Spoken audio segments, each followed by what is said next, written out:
Nah, katanya backgroundnya penistaan. berat, berat, berat, berat.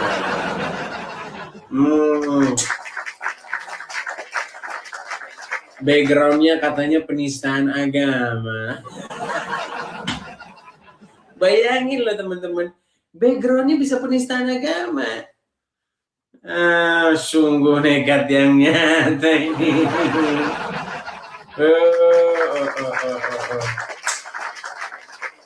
Bentar, kita rungkatin bentar. Pokoknya laporin, rungkatin, mulai lagi. Laporin, rungkatin, mulai lagi. Sampai capek mereka kita bikin.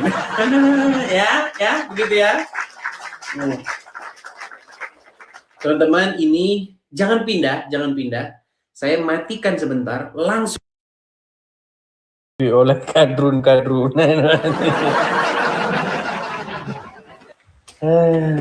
Yuk kita santai-santai saja lah ya, siarannya nyantai saja.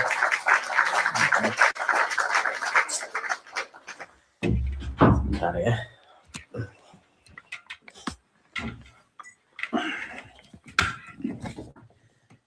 Baru saja belum ada 10 menit. Udah pelanggaran.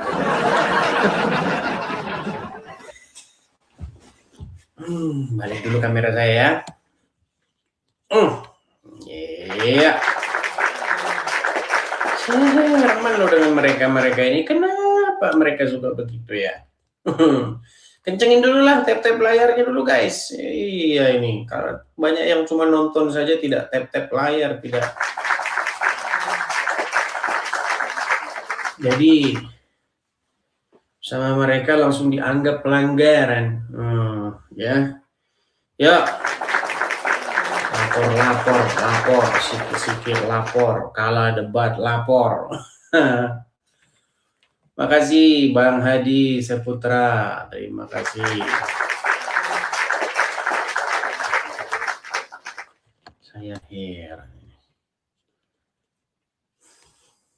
Sikit-sikit pelanggaran, pelanggaran sikit-sikit.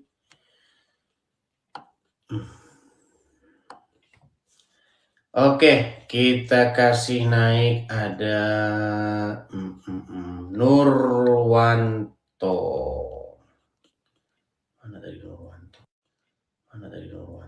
Ya, Nurwanto.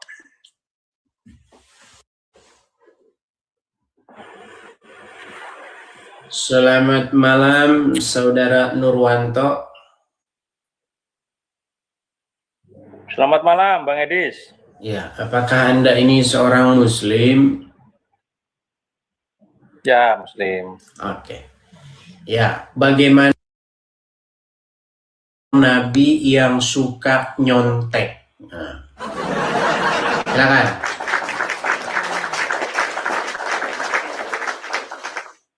Ya kan? Belajar kah, Bang Edis, soal nyontek? Belajar kah? Apakah Anda tahu bahwa Nabi suka nyontek? Maksudnya nyontek gimana Bang Edis? Iya niru, ngikut-ngikut begitu loh. Ada ahli kitab gini, dia ngikut. Ada orang Wahyudi tidak makan babi, dia ngikut. Gitu loh, contohnya suka-suka niru-niru begitu. Masa begitu niru Bang Edis? Memang begitu niru kah? Lah ya niru gimana? Gimana sih? Oke, saya kasih tunjuk aja hadisnya ya. Biar kita tidak fitnah. Boleh. Oke, baik. Saya balikan dulu kamera saya. Oke, silakan dibaca.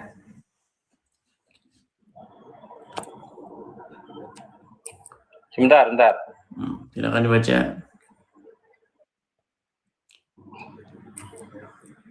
Kenapa Bang Edis? Baca kah? Iya, masa dipelototin ya dibaca. Silakan. Dari siapa? Kecil betul tulisannya. Saya aja kelihatan walaupun saya pakai kacamata kok. Dari Ibnu Abbas. Artinya kah? Ya ngapain kalau nggak diartikan? Biasa. Kalau nggak diartikan cuman orang Arab doang yang nggak tahu gimana. Coba ayo silakan. Biasa Dari meniru Ibnu, orang-orang dari kitab. oke, dari Ibnu Biasa Abbas, meniru betul. orang-orang dari kitab. Dari Ibnu Ya. Abbas, bahwasanya Nabi biasa meniru orang-orang dari kitab dalam hal-hal yang tidak ada perintah dari Allah. Betul. Jangan shock, jangan shock. Biasa. Tenangkan diri dulu, tenangkan diri. Ayo. Bahwasanya Nabi biasa meniru, betul. Ketutupan itu ketutupan gift itu Pak Anoba. Baiklah, saya akan inikanlah dari sini. Aduh, berat ini saudara-saudara ya. Oke, saya akan tunjukkan ya. Saya ketik dulu di sini di Google supaya nanti tidak dibilang fitnah ya. Baik. Boleh.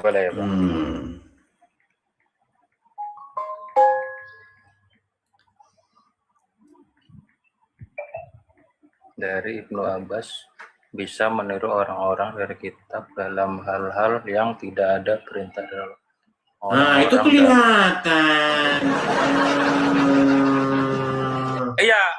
Iya, pelan-pelan ini Bang Edis sambil ngelihat kan ketutupan itu. Baik.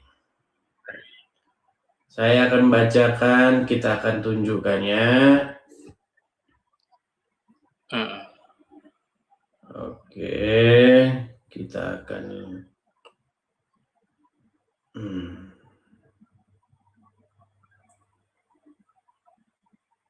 rambut mereka terlihat sementara. Itu udah sampai situ aja Kak Bang Edis kata-katanya, nggak ke bawah nggak ada? Iya, nanti saya bacakan dulu, sabar. Saya tunjukkan dulu nih, balik kamera. Oke, kelihatan ya Bang ya? Kelihatan? Iya ada. Oke. Iya. Oke. Apakah saya yang mengarang-arang hadis ini? Ya, saya atau bukan? Ini Sahih Bukhari, nomornya Sahih Bukhari, sebentar. Sahih Bukhari nomor, aduh ini gimana cara ngilangin ini nih?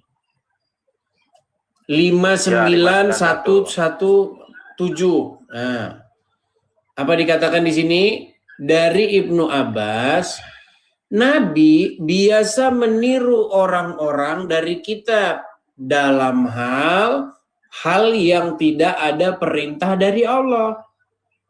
Nah, berarti kalau tidak ada perintah dari Allah, maka Nabi meniru orang-orang dari kitab, betul?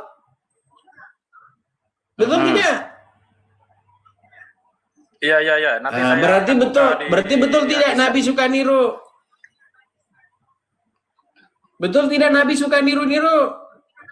Bisa meniru orang yang tidak berintah. Iya, nanti saya akan Nabi memang suka meniru-niru. Betul. Pasti ada tanggapannya lagi tuh, Bang Edis. Anggapannya bagaimana lagi? Nanti pasti ada jawabannya dari hadis itu. Nanti saya akan buka lagi di hadis Sahih Bukhari 591 itu. Nanti ada jawabannya pasti di situ. Oke, berarti Anda sudah mengakui bahwa Nabi suka meniru? Ya, kalau meniru yang baik nggak apa-apa sih, Bang Edis. Oke, baik. Sekarang Muhammad pernah berkata dalam hadis yang lain. Nah, di dalam hadis yang lain, saya tunjukkan lagi. Barang siapa yang menyerupai satu kaum, sebentar. Saya nggak bisa bertanya, Bang Edis ya. Sebentar, sabar. Nanti boleh tanya. Saya ditanyai terus ya. Oke. Sementara ada hadis lain mengatakan begini. Kelihatan? Barang siapa menyerupai suatu kaum, maka dia termasuk golongan dari mereka. Betul? Betul, betul. Nah, sementara di hadis yang lain Muhammad berkata bahwasanya Muhammad biasa meniru orang-orang dari ahli kitab. Betul? Ya tadi itu hadis sahih kah? Ya sahih atuh. Kumaha? Aduh berat ini teman-teman. Ya. Sulit kalau udah begini nih. Karena kita tuh ada hadis sahih, hadis hasan, hadis doif. Nah itu Bang Edis, ada 4 hadis kan, hadis sahih, hasan, dan doif gitu maksudnya. Aduh, baiklah, baiklah. Kita buka ya, apakah hadis ini, hadis 5917 ini, itu adalah sahih? Bentar, aduh. Memang susah, saudara-saudara ini ya. Bentar, saya tunjukkan lagi hadis-hadisnya ya. Nah, aku mau tanya ini Bang Edis, boleh nggak? Ya boleh-boleh saja, tapi kita kelarin dulu satu ini. Ini saja belum kelar, bagaimana? Ayo, boleh deh, lanjutin. 5971 itu hadisnya, sebentar. Bukhari 5971. Bukhari 5971. Kalau hadis Bukhari itu sahih, saya tahu kalau hadis Bukhari itu sahih Bang Edis. Kalau yang selanjutnya tadi, maksudnya yang kedua. Iya, berarti kamu sudah mengakui bahwa hadis ini sahih? Yang hadis Bukhari sahih, yang kedua tadi apa tadi itu hadis apa tadi? Yang ini loh. Nih, barang siapa menyerupai suatu kaum, maka dia termasuk golongan dari mereka. Itu hadis dari? Ya, itu hadis sangat terkenal. Itu hadis sangat terkenal, gak usah ditanya lagi, Bukhari apa Muslim. Aduh.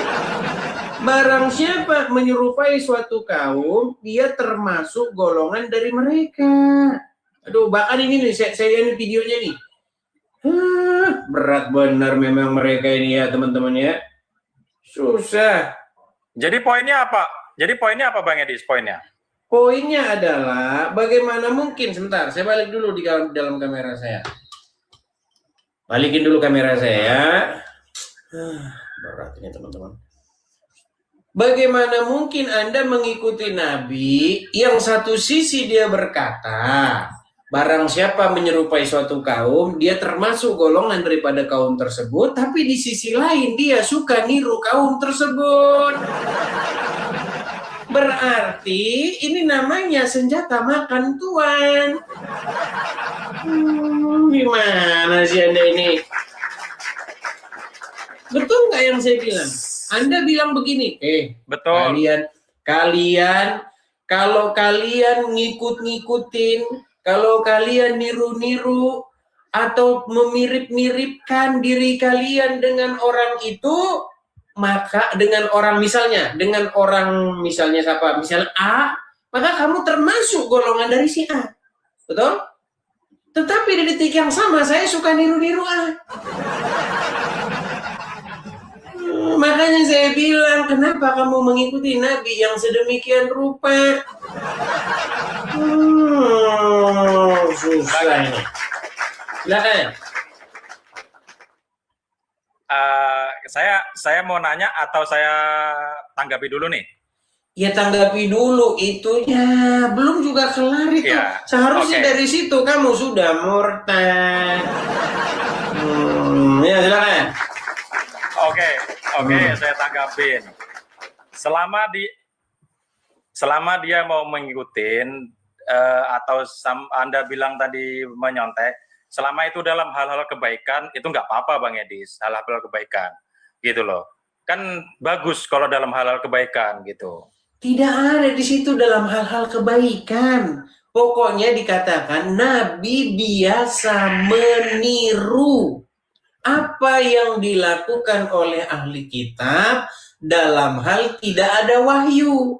Nggak ada di situ dikatakan dalam hal kebaikan. Ini gimana sih ngomong sama kamu nih? Aduh, mana nih?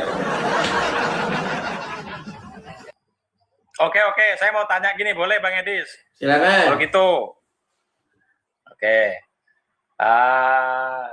Ini andai kata Bang Edis, andai kata jika Yesus turun kedua kalinya, itu benar ya turun kedua kalinya Bang Edis ya? Akan datang kedua kalinya. Tapi kamu kan mengalihkan topik kan? Jadi susah ini. Bagaimana kamu mau mengikut Tuhan Yesus sementara kamu masih melekat kepada Dia yang masih pelin-pelan tadi? Sekarang saya tanya. Gini. Aku belum selesai bertanya Bang Edis. Dengar dulu. Bisakah kamu punya pacar baru sementara kamu masih punya pacar? Nah, coba. Kamu masih punya gini loh, kamu masih punya pacar, oke? Atau kamu masih punya istri. Bagaimana kamu bisa hatimu bisa kepada yang lain? Artinya di sini kamu sudah mendua hati. Nah, makanya kata Tuhan Yesus apa? Tidak seorang pun dapat berbakti kepada dua Tuhan. Tidak bisa seseorang itu punya dua Tuhan, nggak bisa. Kenapa? Karena dia akan lebih mentaati yang lain ketimbang yang satunya. Seperti itu. Nah, makanya bagaimana mungkin kamu mau saya bawa, mau datang kepada Tuhan Yesus, sementara di hatimu yang memerintah kamu masih Dia yang pelin-pelan tadi itu.